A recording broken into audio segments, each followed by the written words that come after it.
DR news కు స్వాగతం.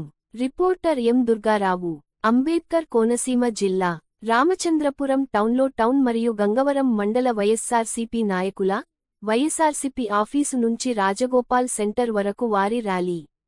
మాజీ ముఖ్యమంత్రి వైఎస్ఆర్సీపీ అధ్యక్షులు శ్రీ వైఎస్ జగన్మోహన్ రెడ్డి పిలుపు మేరకు రామచంద్రపురం టౌన్లో టౌన్ మరియు గంగవరం మండల వైఎస్ఆర్సీపీ నాయకులు కార్యకర్తలు భారీగా తరలివచ్చి ర్యాలీ నిర్వహించారు.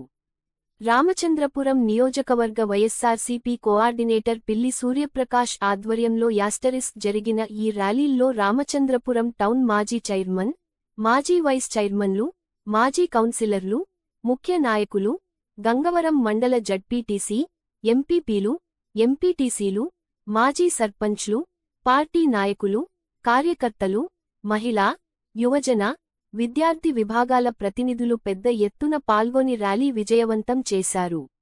ఈ సందర్భంగా పిల్లి సూర్యప్రకాష్ మాట్లాడుతూ రాష్ట్రంలో DSC 2025 నియామక ప్రక్రియలో చోటుచేసుకున్న అక్రమాలపై సమగ్ర CBI విచారణ చేపట్టి బాధ్యులపై కఠిన చర్యలు తీసుకోవాలని డిమాండ్ చేశారు.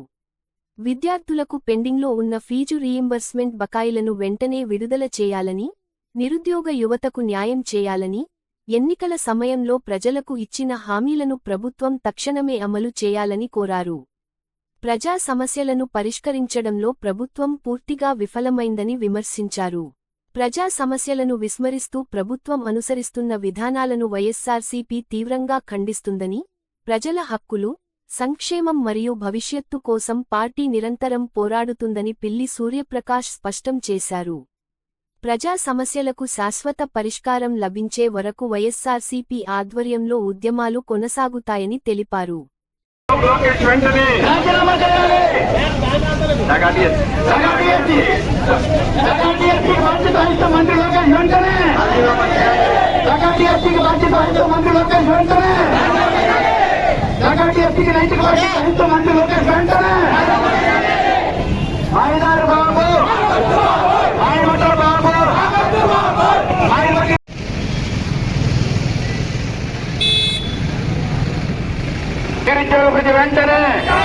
నిరుద్యోగ ప్రతి వెంటనే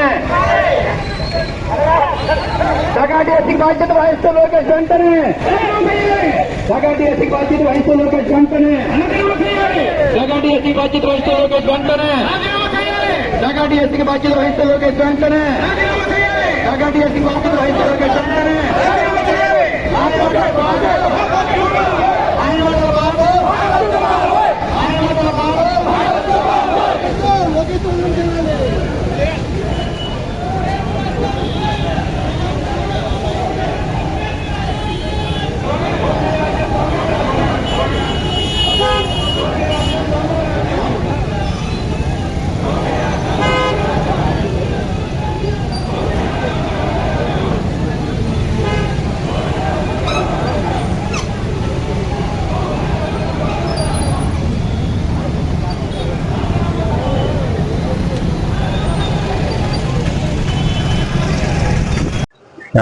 పాత్రికేయ మిత్రులందరికీ కూడా నా హృదయపూర్వక నమస్కారం తెలియజేసుకుంటూ ఈరోజు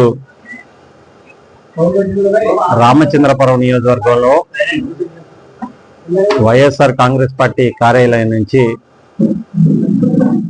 రాజగోపాల్ సెంటర్ వరకు ఈ ప్రభుత్వానికి వ్యతిరేకంగా, అదేవిధంగా ఈ రాష్ట్రంలో ఎన్నికల ముందు నారా చంద్రబాబు నాయుడు గారు ఈ రాష్ట్రంలో ఉన్నటువంటి నిరుద్యోగ యువతకు, విద్యార్థులకు ఏవైతే హామీలు ఇచ్చారో ఆ హామీలన్నీ కూడా ఎగనామా పెట్టి 2 సంవత్సరాలు అయినప్పటికీ కూడా ఎక్కడా కూడా హామీలు అమలు చేయకుండా వారందరినీ కూడా పూర్తిగా నిట్టనిలువున ముంచిన సందర్భంగా వారికి అండగా నిలవాలని ఉద్దేశంతో మా నాయకుడు వైఎస్ జగన్మోహన్ రెడ్డి గారి ఆదేశాలతో ఈ యొక్క ర్యాలీని పెద్ద ఎత్తున నిర్వహించాం. ఎందుచేత అంటే ఎన్నికల ముందు ఈ రాష్ట్రంలో ఉన్నటువంటి విద్యార్థులకు కానీ, నిరుద్యోగ యువతకు కానీ 3 ప్రధానమైన హామీలు ఆనాడు నారా లోకేష్ గారు కానీ, నారా చంద్రబాబు నాయుడు గారు కానీ, ఇప్పుడు ఉప ముఖ్యమంత్రిగా ఉన్నటువంటి పవన్ కళ్యాణ్ గారు కానీ ఇవ్వడం జరిగింది. ఏంటి హామీలు అంటే ప్రప్రథమంగా మనం చూసుకుంటే ఫీజు రీఎంబర్స్మెంట్ అనేది వారు పూర్తిగా మేము బకాయిలు విడుదల చేస్తాం అధికారంలోకి రాగానే అని ఆనాడు చెప్పారు.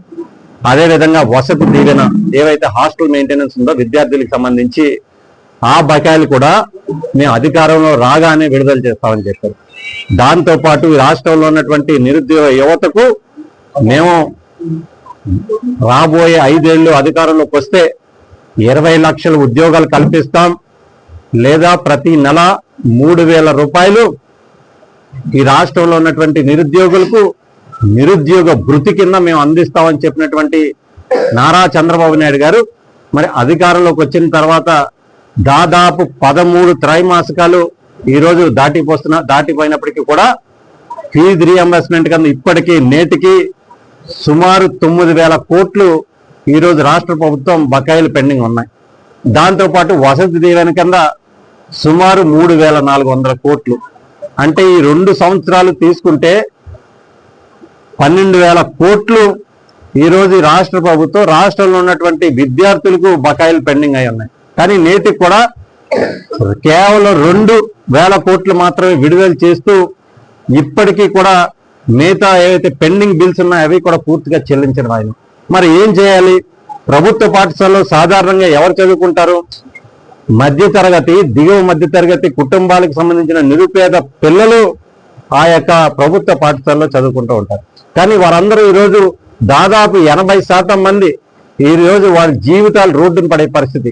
ఒక పక్కనేమో పరీక్ష రాయడానికి సిద్ధంగా ఉన్నటువంటి విద్యార్థులకేమో హాల్ టికెట్లు నిరాకరిస్తూ ఉన్నాయి ఏవైతే ప్రైవేట్ పాఠశాలలు ఫీజు రీఎంబర్స్మెంట్ చెల్లించక.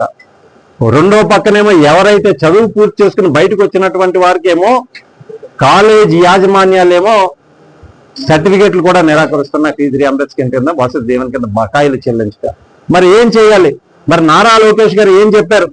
ఈరోజు విద్యా వ్యవస్థ పూర్తిగా గత ప్రభుత్వానికన్నా మేము ఏదైతే అదనంగా ఎక్కువ చేసామని చెప్తున్నటువంటి నారా లోకేష్ గారు, మీ హయాంలో ఇది మేము చెప్తున్నటువంటి గణాంకాలు కాదు, కేంద్ర ప్రభుత్వం విడుదల చేసినటువంటి గణాంకాల ప్రకారం 2023-24 సరిగ్గా జగన్మోహన్ రెడ్డి గారు ముఖ్యమంత్రిగా దిగిపోయే నాటికి ఈ రాష్ట్రంలో ప్రభుత్వ పాఠశాలలో ఎంతమంది పిల్లలు చదువుకుంటున్నారయ్యా అంటే 40,50,116 మంది జగన్మోహన్ రెడ్డి గారు దిగిపోయే నాటికి ప్రభుత్వ పాఠశాలలో చదువుతా ఉన్నారు.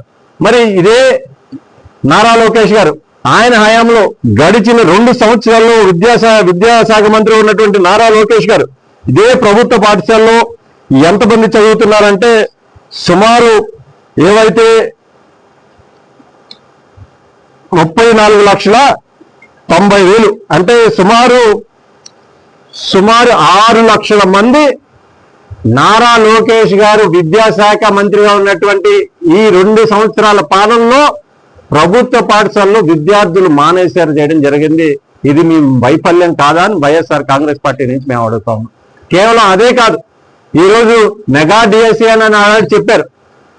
16,000 పోస్టులు ఈరోజు నోటిఫికేషన్ ఇచ్చి ఆ 16,000 పోస్టులకి ఉద్యోగాలు ఏవైతే పరీక్షలు ఏ విధంగా నిర్వహించారంటే అంతా కూడా అవినీతి అక్రమమయంగా మార్చేశారు నారా లోకేష్ గారు.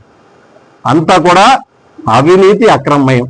స్వయాన ఏవైతే మెగా డిఎస్సి అని చెప్పినట్టు డిఎస్సి ప్రశ్నాపత్రంలో ఒక అవుట్ సోర్సింగ్ ఉద్యోగికి ఆ ప్రశ్నాపత్రం తయారీలో భాగస్వామ్యం కల్పించి ఈరోజు రిజల్ట్స్ వచ్చిన తర్వాత డిఎస్సి రిజల్ట్స్ బహిర్గతం అయిన తర్వాత ఈ యొక్క అవుట్ సోర్సింగ్ ఉద్యోగి ఈరోజు రాష్ట్రంలో టాప్ ర్యాంకర్ గా నిలవడం అనేది వాస్తవం కాదా?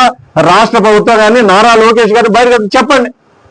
ఈరోజు అదే విషయాన్ని మా నాయకుడు వైఎస్ జగన్మోహన్ రెడ్డి గారు ఆధారాలతో సహా బయట పెడితే ఆ యొక్క ప్రభుత్వ సైట్లో వెబ్సైట్లో ఆ యొక్క ఎవరైతే అవుట్ సోర్సింగ్ ఉద్యోగ వివరాలు వెంటనే తొలగించడం అనేది వాస్తవం కాదా అని మేము అడుగుతా ఉన్నాం. ఈరోజు అదే కాదు, ఈరోజు ఏవైతే డిఎస్సి రిజల్ట్స్ ఏవైతే ఉన్నాయో వాస్తవానికి జగన్మోహన్ రెడ్డి గారి హయాంలో అనేక ప్రభుత్వాలు మారిని ఉమ్మడి రాష్ట్రంలో కానీ ఆంధ్రప్రదేశ్ అయితే విభజిత ఆంధ్రప్రదేశ్ లో కానీ అనేక ప్రభుత్వాలు మారినాయి. ఎవరైనా డిఎస్సి పరీక్ష నిర్వహించిన తర్వాత ఏవైతే రిజల్ట్స్ బయటకు వచ్చినాయో మెరిట్ లిస్ట్ ఆధారంగా రోస్టర్ ఆధారంగా అన్ని జిల్లా కలెక్టరేట్ లో బహిర్గతం చేయాల్సి ఉంటది. అది రూల్ ప్రొసీజర్. అది కానీ ఈ డిఎస్సి పరీక్షలో ఎవరైతే ఉత్తీర్ణులయ్యారో, ఎవరైతే రిజల్ట్స్ బయటకు వచ్చారో, మెరిట్ లిస్ట్ ఆధారంగా ఈ ప్రభుత్వ పాఠశాలలో ఏవైతే కలెక్టరేట్లో ఎక్కడా కూడా ఆ మెరిట్ లిస్ట్ ఎక్కడా కూడా బహిర్గతం చేయలేదు. మరి దీనికి సమాధానం ఏంటి? నారా లోకేష్ గారు చెప్పాలి దీనికి సమాధానం. అంతేకాకుండా స్పోర్ట్స్ కోటా అని చెప్పారు. సుమారు 421 పోస్టులు స్పోర్ట్స్ కోటాలో తీయడం జరిగింది. మరి ఏ విధంగా స్పోర్ట్స్ కోటాలో తీశారు? ఈరోజు ఫేక్ సర్టిఫికెట్లతో ఆ స్పోర్ట్స్ కోటాలో ఉన్న సర్టిఫికెట్లు నేరుగా ఎటువంటి రాత పరీక్ష కానీ ఎటువంటి ఇంటర్వ్యూలు కానీ కండక్ట్ చేయకుండా 421 పోస్టుల్ని ఒక్కొక్క పోస్టు సుమారు 15,20 లక్షలకు అమ్ముకు దొబ్బేరు అనేది వాస్తవం కాదా? ఈ డిఎస్సి పరీక్షలో ఏవైతే నిర్వహించారో మీ అన్ని కూడా పరీక్షల్లో మీకే కానీ చిత్తశుద్ధి ఉంటే మీరు తక్షణమే సిబిఐ ఎంక్వైరీకి సిద్ధం కండి అని వైఎస్ఆర్ కాంగ్రెస్ పార్టీ అధినేత జగన్మోహన్ రెడ్డి గారు అడుగుతూ ఉన్నారు. ఒకవేళ అవినీతి జరగకపోతే ఖచ్చితంగా మీరు సిబిఐ ఎంక్వైరీ వేయండి, లేదా మీ వైఫల్యాలకి బాధ్యత వహిస్తూ తక్షణమే రాజీనామా చేయండి అనేది వైఎస్ఆర్ కాంగ్రెస్ పార్టీ తరఫున డిమాండ్ చేస్తా ఉన్నాం. అంతేకాదు రాష్ట్ర ప్రభుత్వం అనేక సందర్భాల్లో మేము విద్యా వ్యవస్థని అనేక సందర్భాల్లో మెరుగు చేశామని చెప్తా ఉన్నారు. ఈరోజు ప్రభుత్వ పాఠశాలలో 36 లక్షల మంది మానేశారు. అంతేకాకుండా ఈరోజు ఈ రాష్ట్ర ప్రభుత్వం వైఎస్ఆర్ కాంగ్రెస్ పార్టీ శ్రేణులందరూ కూడా పెద్ద ఎత్తున గళాన్ని నిప్పితే తప్పుడు కేసులు పెడతా ఉన్నారు. అంటే చేతగాని ప్రభుత్వం ఏవైతే ఈ తప్పుడు కేసులు పెడతా ఉన్నారో, కర్నూలులో మా శాసనసభ్యులు ఈ ప్రభుత్వాన్ని ప్రశ్నిస్తే తెలుగుదేశం పార్టీ కార్యకర్త తన కుటుంబ సభ్యుల యొక్క మహిళలు ఏవైతే బట్టలు చించి తీరా తప్పుడు కేసు ఎవరి మీద పెట్టారా అంటే వైఎస్ఆర్ కాంగ్రెస్ పార్టీ ఎమ్మెల్యేకి తప్పుడు కేసు పెట్టి రిమాండ్కి తరలించారు.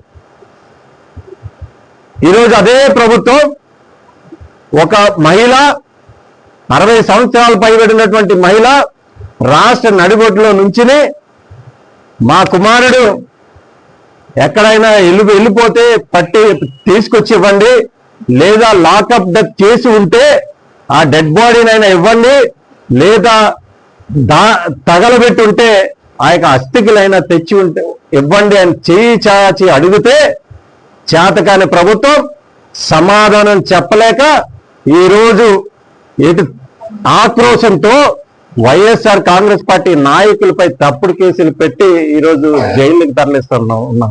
మీరు ఎన్ని తప్పుడు కేసులు పెట్టినా, ఎంత ఇబ్బంది పెట్టినా ఈ రాష్ట్రంలో ఉన్నటువంటి నిరుద్యోగుల కోసం, విద్యార్థుల కోసం, ప్రజల కోసం వైఎస్ఆర్ కాంగ్రెస్ పార్టీ ఆర్ఎస్లు ఈ ప్రభుత్వానికి వ్యతిరేకంగా పోరాడతాం, ప్రశ్నిస్తాం.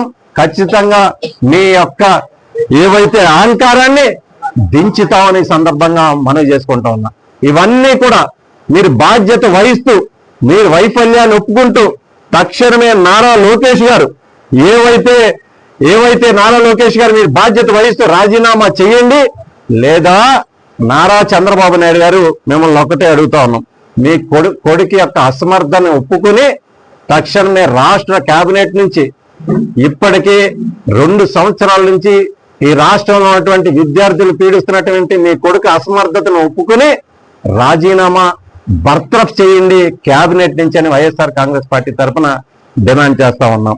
అంతేకాదు ఈరోజు అనేక సందర్భాల్లో వైఎస్ఆర్ కాంగ్రెస్ పార్టీ శ్రేణులు అందరూ కూడా మేము రిలేలు కానీ ఏవైతే నిర్వహిస్తుంటే ఒక ఎమ్మెల్యే గారు మరి ఆయన ఏంటో తెలియట్లేదు, మేము ప్రజల పక్షాన పోరాడుతుంటే ఒక రౌడీలా వచ్చి వైఎస్ఆర్ కాంగ్రెస్ పార్టీ శిబిరాలని, టెంట్లని కూడా మరి కర్రలతో వచ్చి దాడి చేస్తుంటే మరి పోలీసులు ఏం చేస్తున్నారు పక్కన, ఇంకో పక్కనేమో శాంతియుతంగా మీరు ర్యాలీలు చేపడుతుంటే మీకు పర్మిషన్ లేదంటున్నారు. మరి పోలీస్ వ్యవస్థ కూడా ఒకసారి మీరు ఆలోచించాలి. ఎల్లకాలం ఈ ప్రభుత్వమే ఉండదు, 2 సంవత్సరాలు ఈ ప్రభుత్వం ఆల్రెడీ పరిపాలన పూర్తి చేసుకుంది. మహా అయితే 2 సంవత్సరాలకు 1 సంవత్సరం ఎన్నికలు మాత్రం సిద్ధంగా అవుతూ ఉంటారు. మరి వైఎస్ఆర్ కాంగ్రెస్ పార్టీ అధినేత జగన్మోహన్ రెడ్డి గారు అధికారంలోకి రాగానే మరి మీరు కూడా మరి ఎవరి పాలన కింద మీరు ఉద్యోగాలు చేయాలో కూడా ఆలోచించుకోవాలి. తక్షణమే మీరు పారదర్శకంగా ఎవరైతే ఆ శిబిరాలు కానీ టెంట్లు కానీ తొలగించారో ఆ ఎమ్మెల్యే మీద కూడా కేసులు పెట్టండి. మీరు చేతగానితనంగా తప్పుడు కేసులు ఎవరైతే కర్నూలులో మా శాసనసభ్యులు ఉన్నారో వారి మీద తప్పుడు కేసులు పెట్టడం కాదు, మీకు చిత్తశుద్ధి ఉంటే ఒక అధికార పార్టీ ఎమ్మెల్యే ఈ యొక్క టెంట్లని శిబిరాలు దౌర్జన్యం వచ్చి తొలగిస్తుంటే మీరు చేతకంతరంగా చూస్తూ ఉన్నారు కాబట్టి మీకు చిత్తశుద్ధి ఉంటే ఆ యొక్క అతనిపై కేసు పెట్టి మీ యొక్క చిత్తశుద్ధిని కూడా నిరూపించుకోండి అని సందర్భంగా పోలీసు వారిని మేము కూడా విజ్ఞప్తి చేస్తా ఉన్నాం. ఈరోజు వైఎస్ఆర్ కాంగ్రెస్ పార్టీ ఒకటి అడుగుతూ ఉంది. తక్షణమే విద్యాశాఖ మంత్రిగా ఉన్నటువంటి నారా లోకేష్ గారు మీరు వైఫల్యాలు ఒప్పుకొని ఈ యొక్క రాజీనామా చేసి రాజకీయాల నుంచి వైదొలగండి, లేదా రాబోయే రోజుల్లో కేవలం ఈ ఉద్యమం గడిచిన 10 రోజుల నుంచే కాదు, ఈ ఉద్యమాన్ని మరింత ముందుకు తీసుకెళ్లి ఈ రాష్ట్ర ప్రజల ముందు మీ యొక్క బతుకుని ఎండగడతాం. రాబోయే రోజుల్లో రాష్ట్ర ప్రజలు కూడా ఇంకా ఎన్నికలు దగ్గరలోనే ఉన్నాయి, స్థానిక సంస్థల ఎన్నికలు, కానీ మరో 3 సంవత్సరాల ఎన్నికలు ఎప్పుడొచ్చినా ఈ ప్రభుత్వాన్ని దించడం కాదు, ప్రజలు కాళ్ళు పట్టుకుని సింహాసనం నుంచి మిమ్మల్ని ఈడ్చుతారు. ఆ రోజు దగ్గరలో ఉన్నాయని ఈ సందర్భంగా మీకు గుర్తు చేస్తూ